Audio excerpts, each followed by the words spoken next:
آپ نے عام شام ایک حدیث سنی ہوگی کہ یہ کیلا حضرت اویس کرنے کے لیے اترا تھا.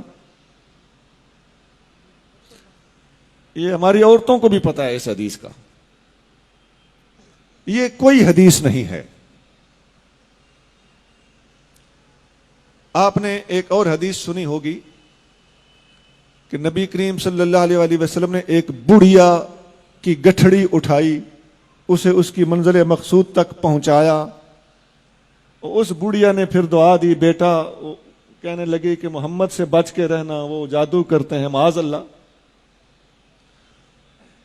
تو حضور نے فرمایا وہ جسے تم یہ کہہ رہی ہو میں وہی ہوں. اس پر شاعری بھی کی ہوئی ہے لوگوں نے. یہ کوئی حدیث نہیں ہے. وہ کوڑا پھینکنے والی بوڑھیا کی عورت حدیث آپ نے سنی پڑی ہوگی, ہم نے اس کا کہیں وجود نہیں دیکھا.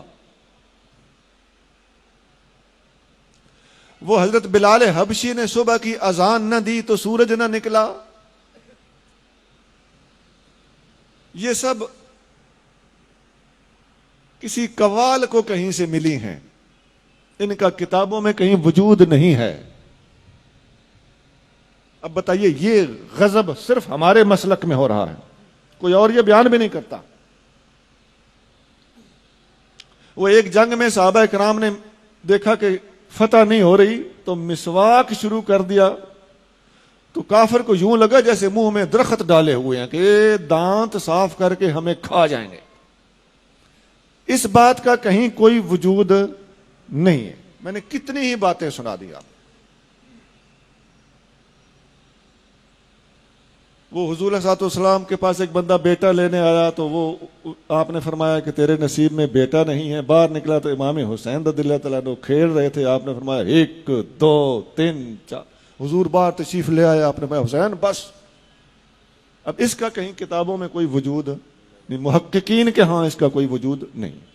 اس قسم کی باتیں ہیں. کچھ اور بھی بہت ہے, میں نے کافی ساری باتیں سنا دی ہیں.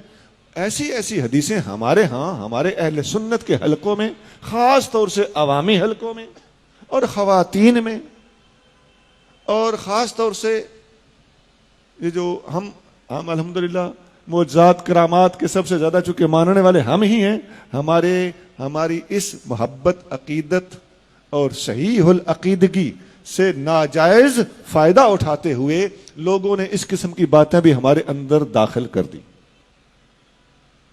میں نے پوری احتیاط سے کام لیتے ہوئے کچھ باتیں بتائی ہیں. میرے ذہن میں اور بھی وہ حدیثیں ہیں جن کو حدیثیں کہا جا رہا ہے, وہ حدیثیں نہیں ہیں. اور ایسا ہے کہ اگر آپ ان کو کسی خاص طور سے کسی سٹیج پہ بیان ہو رہی ہو تو عوام کا کیا قصور. میں اپنے بیٹوں سے درخواست کروں گا کہ حدیث آپ نے کنفرم کیے بغیر کبھی بیان نہیں کرنی, اور اگر کوئی بیان کرے آپ کو پتا ہو کہ یہ حدیث نہیں ہے تو اسے ضرور سمجھانا ہے. نہیں تو دین کا بہت بڑا نقصان ہو رہا ہے اور ابھی اور ہو چلا ہے. جرت کوئی نہیں کرتا کسی کو سمجھانے کی اپنی عزت بچانے کے لیے. جھوٹ بولا جا رہا ہے, اگر آپ سمجھاؤ تو آپ کو کہے گا کہ تیری عقیدت میں فرق ہے, تیری محبت میں فرق ہے. نہیں جناب, یہاں سے ہمیں کوئی راستہ نکالنا ہوگا, ہمیں یہ جرت کرنا پڑے گی, ہمیں حق گوئی سے کام لینا ہوگا. ہمیں فاروق اعظم کی طرح یقول الحق ولو کان مرا, فاروق حق بولتا ہے خواہ کڑوا ہو, اس کا مصداق بننا پڑے گا.